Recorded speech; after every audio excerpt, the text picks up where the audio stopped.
office. Even as late as the, late 60s, early 70s, when I was starting to run for office, the landscape was a lot different. As you know, my initial congressional district took southwest Iowa, the Big Nickel, that's right, the Big Nickel, all along the Missouri border over to Wayne County. When I was a kid, my cousin was the parish priest in Leon, Iowa. Mm-hmm. And every once in a while we would go down and see him on a Sunday or something like that. And I still remembered that there was a lot of sheep down in that area. And even when I was running when I was working in the late 60s, early 70s in that area, it was all pasture land, cow-calf, but still some sheep in southern Iowa, but it was all grazing land. You go there now and it's all row crop. It's all corn and beans. A little bit of hay ground, not much, but some hay ground. So that's been one big change. And that was true all over even western Iowa when I represented most of western Iowa. The other day I just drove from Ottawa down to Harlan on that highway, I guess 37. I always loved that road. I hadn't been on it in, I'll bet, 15 years. You cut through it goes through the Les Hills. It goes by Mapleton. It's just a beautiful drive. And again, I can remember doing that drive many times in the past, in the 70s and 80s. It's still a beautiful drive, but you go up these hills and it's corn up and down those steep hills. I said to my friend Ron Roseman, I said, I'd be afraid to get on a combine and go after that corn on that steep stuff, but it's just there. Interestingly enough, I was looking at this, and I didn't see much terracing until I got down into Shelby County. Mm-hmm. It was almost like all of a sudden there's terraces. It's very strange. Mm-hmm. North and west of there, I didn't see that many terraces, a few, but once I got down to actually Crawford, down into Shelby County, I picked up more terraces. I don't know why. It's just, and I've learned that a lot of farmers have, sometimes those terraces fill up and they need to be redone over years. Well, a lot of farmers, rather than redo them, they just go over them. And it's just row crop now. They don't rebuild the terraces.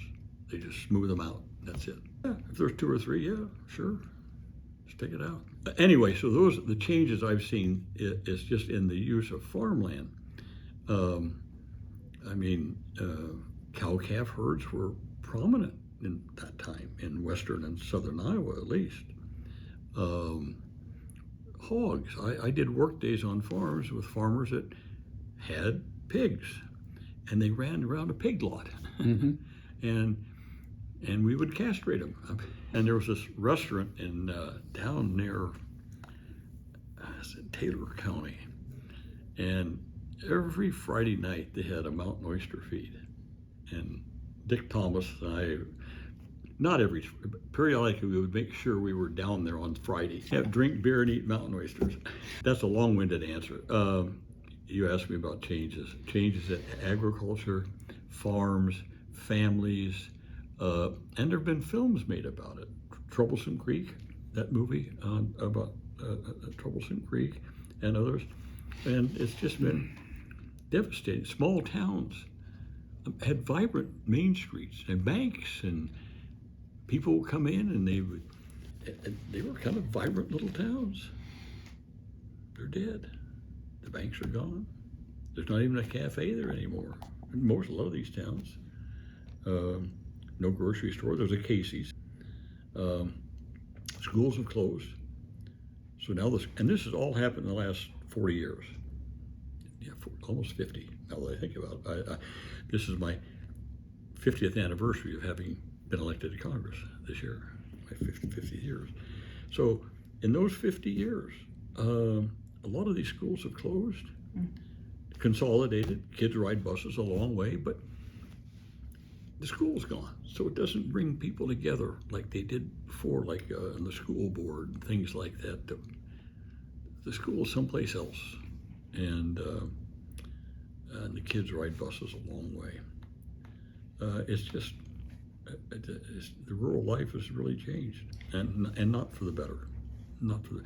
And a lot of it has to do with, you mentioned health care. Wow, I mean, I remember when my sister had her first child at a small hospital in Dexter, which is not too far from here, from Des Moines, Dexter.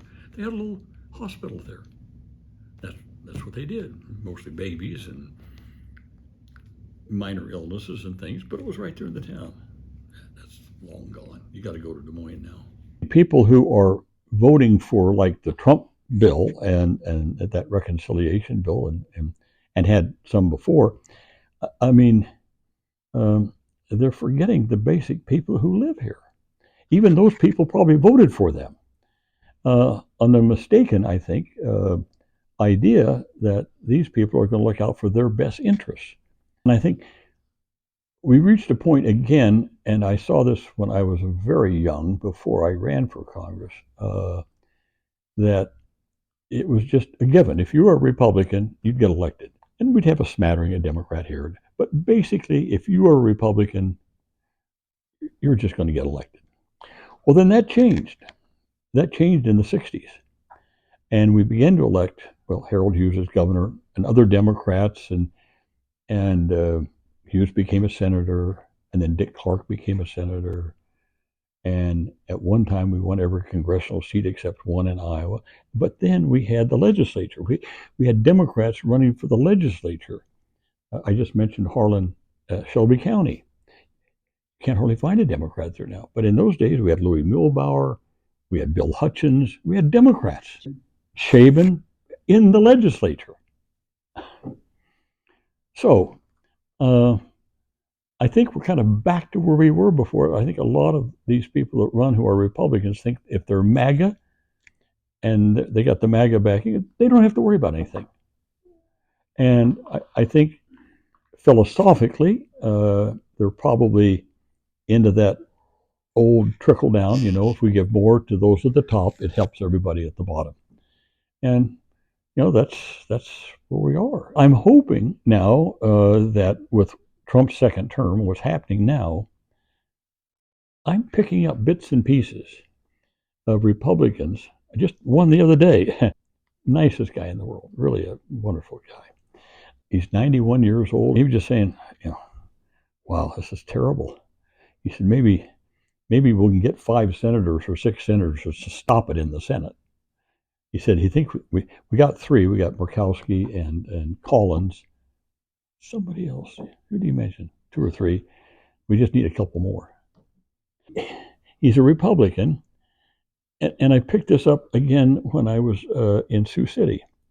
That Republicans are saying, yeah, I voted for Trump. I think a lot of what he's doing is good, but he's going too far. This has gone too far. And that Musk, they don't like Musk. And so I have a sense that maybe in the next election cycle, a lot of Republicans either will vote for a Democrat just to put a check on Trump, not to stop him, but just to make sure he doesn't go overboard, or they won't vote at all. Richard Bender, who had done my work forever and ever, and he thinks that next year might be another 1974. Big flip. He really does. He thinks this reconciliation bill could well be the thing. In terms of, as you have probably read, there are some Republicans now, and there's some Republicans in the House saying, "Oh, if I knew what was in that bill, I wouldn't have voted for that." Mm-hmm. If I'd have said that, I'd be dead. I mean, you mean that you voted for something and you don't even know what you voted for?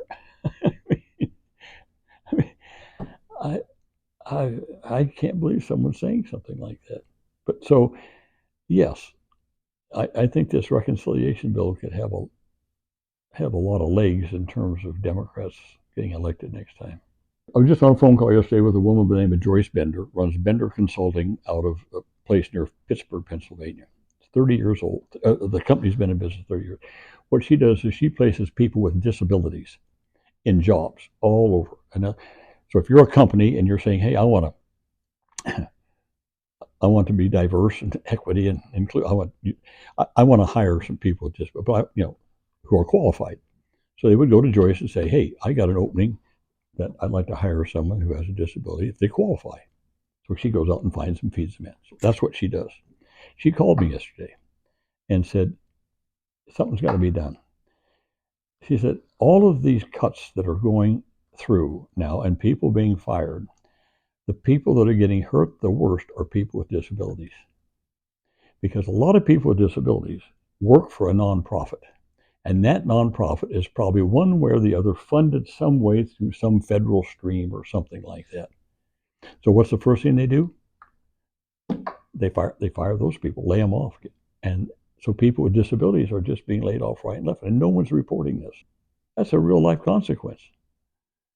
And then Medicaid, I just so many times I know the Republican talking points have been, well, we want to save Medicaid for the most vulnerable.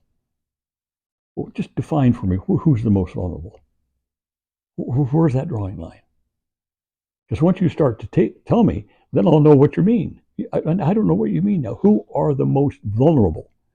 How about just the vulnerable?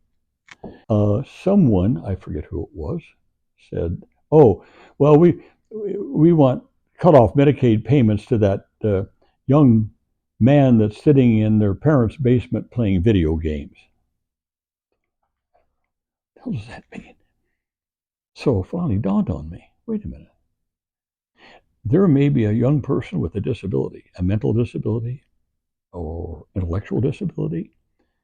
They've tried to find a job. No one will hire them. They're now on Medicaid because they qualify. And what do? A lot of times they're sitting at home playing a video game. But it's because no one will hire them. But they're qualified for Medicaid. Are they eligible to work? Yeah, but no one will hire them. Is that what they're talking about? That someone like that who has an intellectual disability, mental disability, maybe coupled with a physical disability, well, we can cut them off? I like to think the best in people. I like to think they just don't understand. They just don't get it. They don't understand what the real life consequences of their actions are. It's either that or it's just meanness. People are just mean. First of all, you cut Medicaid. What happens to the medical part of that? First of all, it's how are they going to get their drugs, and who's going to pay for that? Secondly, how about the local nurses, nurse practitioners, doctors, things like that, who are treating these people that are their caregivers in terms of medical? What do they do when they can't get paid? You say most vulnerable. Well, maybe there are people who are vulnerable. Maybe they're not the most, I don't know how you describe that, but they still need medical help. They still need to see a doctor. They still need to see a nurse practitioner or someone like that, just to keep from going absolutely into the emergency room. Well, you know what emergency rooms cost. Is that what we're going to do? We're going to take all these Medicaid people, all of a sudden dump them in the emergency room? That's the cost to the rest of society. It's in our best interest as all of society is to make sure that people that maybe don't have the wherewithal to have good health insurance, and don't get me started on that one, or have any good financial income, and maybe they lack a good education, or as I said, they have intellectual disabilities, or what happens when you just put them out there on their own? I mean, we already have a problem with the unhoused. We're going to have more. We have more people out there like that. You cut the Medicaid, you cut the drugs, they get sicker. You cut the money to the local hospitals and nursing homes. 50% of all the nursing homes in Iowa rely on Medicaid to keep their doors open. Well, what happens when you cut Medicaid by even 10%? What do? I mean, you can't operate like that. I don't know. I'm hoping that a lot of these senators from rural states like Iowa and others will start to understand this and just ditch that big, beautiful bill, whatever it's called. They've become so enamored of the leader, Trump, that they follow the leader. rather than thinking about who they really represent. That's been a problem in the Republican Party for a long time. I remember John Kennedy once was giving a talk before he was president. I think he was probably running for president. I even know who he was speaking to. I think he was speaking to the Liberal Party of New York. There was the Democratic Party, the Liberal Party, the Conservative Party, the Republican in New York State. And I think he was talking to the Liberal Party that was sort of started by or headed by Eleanor Roosevelt at that time. Anyway, he said that the elephant is a true emblem of the Republican Party. He said because he said if you ever go to the circus and you see the elephants in the ring, they always have the big bull elephant, and then every elephant behind him, they put their trunk around the tail, and no matter where that elephant goes, they all follow him around that circle. That's what Republicans do. They get that person up there, and they wherever they go. He said, the donkey is an apt symbol of the Democratic Party. You can't tell it anything. You got to hit it on the head with a 2x4 just to get its attention. And then it's ornery and goes off and does its own independent thing. This was a John Kennedy thing. I've often thought about that. And then watching Republicans today just fall in line behind a person who went bankrupt 5 times, has been convicted of a felony, just you go through the whole thing, who never, ever apologized or retracted that full-page ad he took out in the New York Times saying the Central Park 5 young men, he said they should all be executed. Well, as you know, for their evidence through the years came out they weren't guilty at all. I think one of them is even an elected official today, New York City Council. Yeah. He's never retracted that. He's never said, well, I was wrong. Further evidence shows no, he's never said he was wrong in that. And that's our president. I think the definition of a dictatorship is it not when you have one person as a leader makes decisions and it's implemented and carried out and there's no checks or balances. No one's checked and balanced. That's a dictatorship. Well, isn't that what we have now? Trump makes decisions, do this, do that, do this. Everybody falls in line. The Congress won't stop him. Well, will the courts? We can only hope so. There will be some cases coming to the Supreme Court maybe this year that will butt heads. We'll see what happens. I don't know. That would be great. Everybody would be eligible for health care. The cost of health care would plummet because you wouldn't have this taking a lot of money out of health care now for a lot of wealthy investors, quite frankly, and a lot of private equity firms that are skimming the system.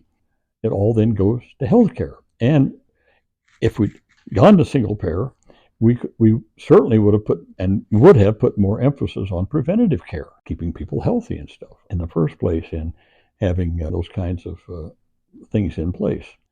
Well, I have friends who are Canadians, and they love their system, and I have friends from England, and they're going to mess with that system either, but we should have had single payer. At least we should have had that public option. If Obama had fought for it, if he had really put it on the line, we could have had a public option. Well, what it meant was that an entity, a state, a subdivision, any group could either opt for the private sector insurance, we aren't putting them out, or a single payer type system, which would be a public type of a healthcare system. Medicare for all. That's what it would be. It would be a Medicare for all if you wanted to join it. If not, if you wanted to go with private, you could go with that. The public option was just that, Medicare for all. Only if Obama had put it on the line. I know that was a tough road, but I personally really tried to get Obama to weigh in on it. He wouldn't do it. Anyway, a lot of stories there. Oh yeah, we could be growing a lot of fruits and vegetables in Iowa, and we're not doing it. And we could do it all year round. When I was a kid growing up, we always had a garden. We had a lot of fruit trees. We had apple trees, pear trees, apricot trees, cherry trees. I think that's it. We had pears, apples, cherries, peaches. Yeah, we had 3 or 4 peach trees, and my mother would can all that for the winter. And we had a huge vegetable garden, and she would can vegetables too. So all summer we had fresh vegetables and stuff. So yeah, we could have, if the agriculture subsidy program was different. If we had just a smidgen of the amount of taxpayer monies that go into the huge corn, soybean, wheat, rice farmers, cotton farmers in America, just a smidgen of it, we could have a lot of profitable small farms growing fresh fruits and vegetables and even animals. It's been kind of a dream of mine as of late that with all the problems that have come up about immigrants and everything. Yeah? Well, we've seen what immigrants have done in a lot of rural towns in Iowa. If it weren't for them, those towns would be absolutely dead. And there's one thing that struck me about all these immigrants: Latino, Latina, Vietnamese, Hmong, Sudanese, African, wherever. If there's one thing they all know how to do, they know how to grow stuff. They're good at it. I mean, these Haitians, they can grow anything. They're wonderful at it. But they don't have any land. They don't have any money. But boy, could they ever grow a lot of stuff if we ever gave them the opportunity. My dream was always that, especially around the larger cities, Cedar Rapids, Des Moines, Ames, Fort Dodge, but finding small plots of land where they could put up greenhouses, subsidized by the government.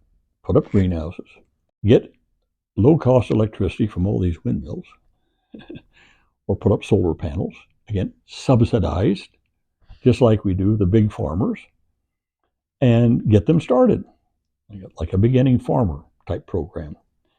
And if they could put up these hoop-type greenhouses for the wintertime, get enough electricity, have some heat, water. We got plenty of water. We got alluvial water that's plenty of. I mean, we could be growing fresh fruits and vegetables all year round here in Iowa. And it could be produced at a price that people could afford. It wouldn't be extremely. Again, would it be subsidized? Yes. But God, look at what we do for people that have 2,000, 3,000 acres of corn and beans, for God's sakes. Wow. If we just had just change that a little bit. Start a program for like beginning farmers, but not beginning row crop farmers, beginning fruits, vegetables, organics, eggs, chickens. Boy, it could really rejuvenate a lot of rural Iowa. I just have to end on this because it's got me thinking. Back in 1977, I'm on the Ag Committee, freshman, second term House member.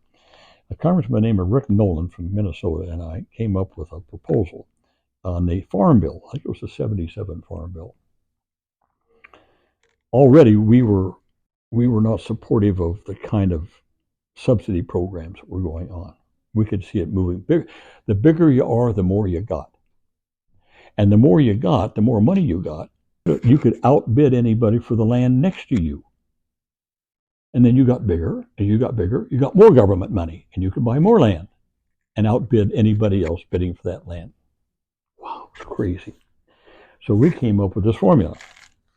We turned it on its head. We said, okay, for the first increment, I forget now, 1,000 bushels of corn or beans, or so many pounds of cotton, or so many bushels of rice, or whatever it was. So that first increment, you got a high support price. For the next increment, you got a lower support price. For the next increment, you got less. Finally, at a certain point, which we had figured out to be about what the annual usage was, annual demand. Beyond that, you didn't get anything. So that meant the smaller farmers got more, and the bigger farmers got less as a proportion of what they were doing. Oh, shit. We brought that up in committee. We didn't get very far. I remember Bob Pogue, he was from Texas. I remember him going out and saying, that's discriminatory. Every bushel of corn had to be treated the same. Every bushel of soybeans had to be treated. Every bushel of wheat had to be treated the same, no matter how big you are. Well, anyway, so That was our first foray into trying to change the system so that the smaller farmers got more and the bigger farmers got less. Obviously, we failed. We didn't get very far with that.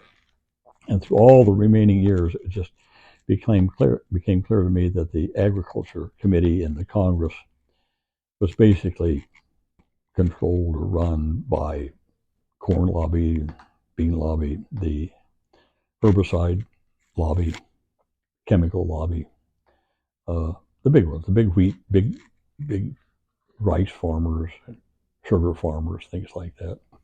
Yeah.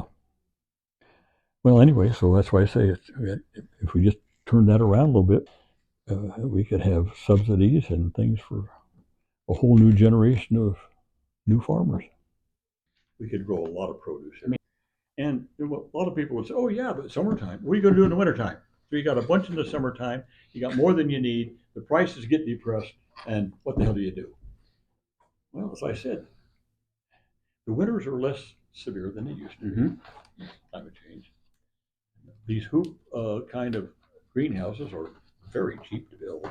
And again, I say subsidies, people will say, there you go, they can't make it on their own. Well, God damn it, neither can the corn and bean farmers. Of course they can. They're getting billions of dollars. Well, I was just out with Ron Roseman on his farm. They have, you got to go visit their farm sometime. Ron Roseman, he started one of the practical farmers of Iowa. He told me they now have 10,000 members. So he hasn't put on a pound of fertilizer, an ounce of herbicides, or an ounce of pesticides since 1982. He has farmed 700 acres of land. Been a friend of mine. I did a work day on his farm when his dad had it in 1974. I hadn't been there probably, I don't know, over 10 years, 12 years maybe. I stopped there last Friday to see them. 700 acres. Supports 3 families. He and his wife, he and Maria, their son David and his wife, and their son Daniel and his wife. Now, does his wife have off-farm jobs? Yeah, but don't all farm people have that kind of thing? They supplement. But that farm supports them. 700 acres. Yet they got neighbors that have 2,000 acres, can't support one family. And yet you go to his farm and it's just wonderful. And you can listen to Ron. Look up his deal. Ron Roseman Farm, Rosmann, and they call it Iowa Farm, Sweet Farm, or something like that. He did a portion, an interview for USDA that you can get on YouTube someplace. And he talks about their farm and that. And he said, well, he said, yeah. He said, we work all year. But he said, most people work all year. Don't people that work on jobs, they take a vacation for a couple of weeks, and then they kind of work the rest of the year. Ron says that's what we do. We take vacations in the summer, maybe in the winter, but the rest of the time we're working because we have cattle, we have hogs, we have chickens, we have layers. They don't butcher. They have eggs. He told me when I was there last Friday. He said they can't keep a dozen eggs. Wow. He said the demand, and not just from people, from grocery stores, they can't fill all the orders they have for eggs. But he said, and then he said in the video, he said, it takes management. You got to take time to just cover crop in, do this, do that. It doesn't take a lot of time, but you have to manage it. It's like grazing the cattle. He said, we manage where we graze the cattle. I'm here for a while. We move them over here. Not that big a deal, but you got to manage it. Ron Roseman, literally every day is doing something to work. He's managing, he's doing something with his livestock. He's not working his butt off like old farmers used to do, doing chores and stuff, that kind of stuff. But how about if we had produce farmers and stuff like that with greenhouses and stuff? Think about it. I mean, it's their farm is just wonderful, just wonderful. What they've done with that. And since he's all organic, he said, yeah, he said, I know what my yields are. A little bit less than people that pour on the herbicides and stuff. But he said, I get a lot more money for them. I get a lot more money for them. And Aaron Lehman is a good example where you can do both. You can do conventional farming. Mhm. Again, but what Aaron does is he's very cautious about how much fertilizer he puts on. He's not dumping it on simply because you can afford to do it. He's very cautious. He knows what he needs to apply. And I think the same way is true of herbicides and stuff. I mean, if it's done in the right way and cautiously, it's okay. It's fine. Not everybody can be an organic farmer, Mhm. but you can actually do both, like he's doing. Sure, you can. Anyway, great guy. I love Aaron Lehman.